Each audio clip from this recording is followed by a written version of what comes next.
افسانه غم چشم و چراغم مادر، تنها گلزار باغم مادر، بعد از خدا تنها امیدم مادر، من با دعایت رو سفیدم مادر. مادر پرستار دلم، ای روشنی بخش و چراغ منزلم. مادر پرستار دلم، ای روشنی بخش و چراغ منزلم.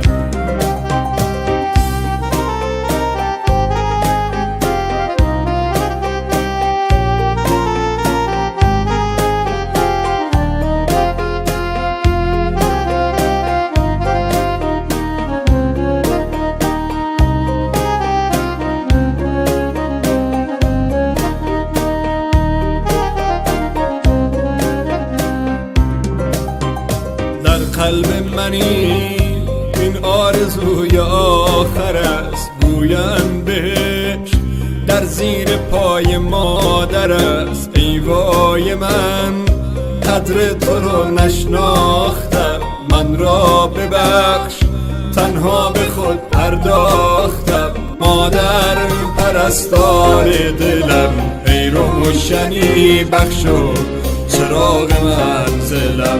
مادر پرستار دلم، ای روشنی بخش و چراغ منزلم.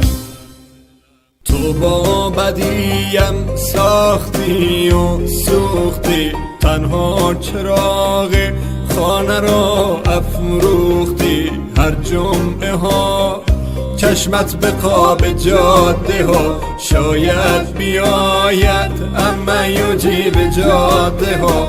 مادر پرستار دلم، ای روشنی بخش و چراغ منزلم. مادر پرستار دلم، ای روشنی بخش و چراغ منزلم.